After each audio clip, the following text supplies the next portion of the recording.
daily military reports reported. U.S. Turkish relations are hovering at a nadir not seen since the 1974 U.S. arms embargo, imposed following Ankara's invasion of Cyprus. Even then, no one seriously questioned Turkey's commitment to the Western alliance system. Today an array of disagreements mar the relationship between these two NATO allies. These disagreements range from Turkey's occupation of northern Syria and America's partnership with Syria's Kurds to Ankara's authoritarian policies that have totally eviscerated human rights protections and Turkish force projections in the eastern Mediterranean. Most recently, President Joe Biden's formal recognition of the 1915 Armenian Genocide infuriated many of the Turks. Nothing, however, comes close to the rift created by Ankara's decision to purchase the $2.5 billion S-400 anti-aircraft missiles from Russia despite Washington and NATO's persistent and loud warnings. The dispute overshadows just about everything else. Much to the consternation of Turkey's mercurial president, Recep Tayyip Erdogan, who has invested his own prestige in this purchase, Washington has uncharacteristically taken a hard line and demanded that Turkey divests itself of these missiles, or else. Their acquisition has already led the United States to kick the Turks out of the F-35 stealth fighter program. Thus, Turkey will be prevented from purchasing the top-of-the-line fighter that the NATO alliance has decided should replace the ailing inventory of fourth-generation aircraft. Ankara has also lost its role in the production and servicing of the F-35 aircraft, an arrangement that would have allowed it to earn billions of dollars in export revenue and benefit from significant technology transfers. Washington fears that S-400 missiles, equipped with Russia's most sophisticated radar system, operating in a NATO country that deploys F-35 jets, would permit Moscow to collect intelligence on the plane's stealth qualities and thus undermining its combat effectiveness. Washington repeatedly warned Erdogan not to proceed with the S-400 acquisition and charted out the precise penalties that would be imposed. Erdogan chose to ignore these warnings and went ahead with the purchase of two such systems from Russia. For Russia's leader, Vladimir Putin, this represented a golden opportunity to sow further discord between Ankara and its allies. Why Erdogan would risk such rupture with Washington remains a mystery. There are two possible explanations. The first suggests that he was confident that the Americans would eventually relent, as they have on most occasions when there has been a disagreement between the two sides. In Washington's traditional assessment, Turkey, with the second-largest NATO army and a valuable geostrategic emplacement, ought not to be alienated. The other explanation has to do with Erdogan's pique at the United States, especially after the failed July 2016 coup attempt that he blames on Washington. The deal with Moscow, therefore, was an attempt to demonstrate his displeasure at the Americans even though the order was placed in September 2017 during the Trump administration. Turkey took delivery of the first of the two S-400 batteries in July 2019 but, given Washington's opprobrium, has refrained from operationalizing them or deploying their radars. This, of course, does not satisfy Washington. There is no easy solution to this discord, and it risks, along with other disagreements, to further erode relations. What is needed, therefore, is some genuine imaginative and unconventional thinking. Sen. John Thune, RSD, proposed that the United States buy the S-400 missiles from Turkey.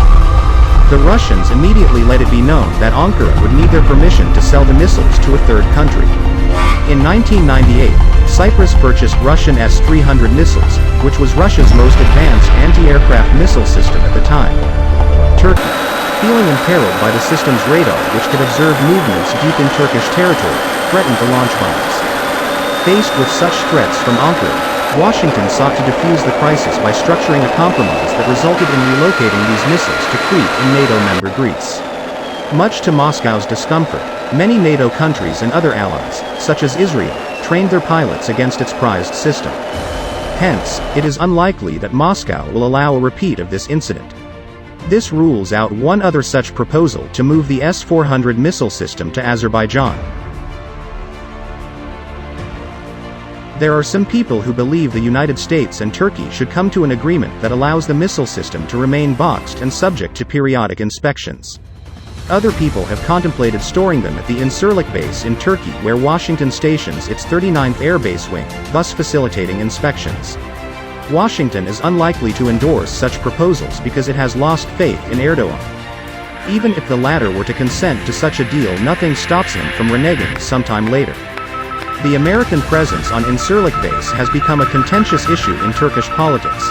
America's eviction from there becomes one of the most popular refrains used by politicians and others during episodes of rising anti-Americanism, as was the case a few weeks ago following Biden's recognition of the 1915 Armenian Genocide by the Ottomans. From Erdogan's perspective, to have squandered $2.5 billion on missiles that end up in storage damages the image of the strong-willed leader who brooks no criticism or challenge from anyone, much less from a foreign leader.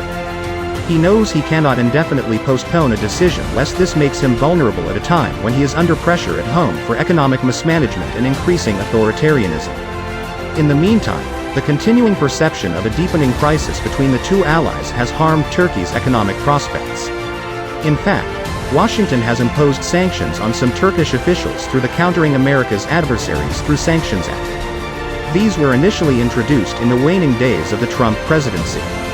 Trump had resisted enacting them because of his cordial relationship with Erdogan, but he relented under pressure from Congress and from within the bureaucracy. Still, he succeeded in limiting its impact. Given the current anger at Turkey among U.S. lawmakers, there is no guarantee that these will not be revised and strengthened in order to punish Erdogan. As solutions are sought, one thing is clear. The chances are slim that the United States and NATO will risk reintegrating Turkey into the production of the F-35 jets even if the deal is nil. This is despite the fact that Turkey's exclusion has caused delays and cost increases in the production of engines for F-35 jets.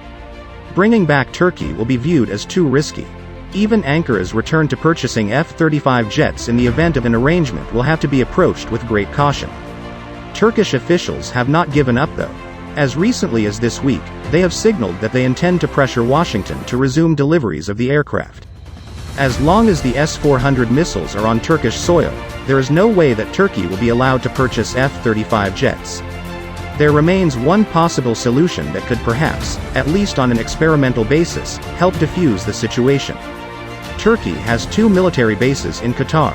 What if the missiles were moved there? Turks can argue to the Russians that this is Turkish territory, hence the control and operations of the S-400s would remain under Turkish command. Qatar had expressed an interest in buying S-400s but shelved the idea for the time being in view of American opposition. This may be a satisfying outcome.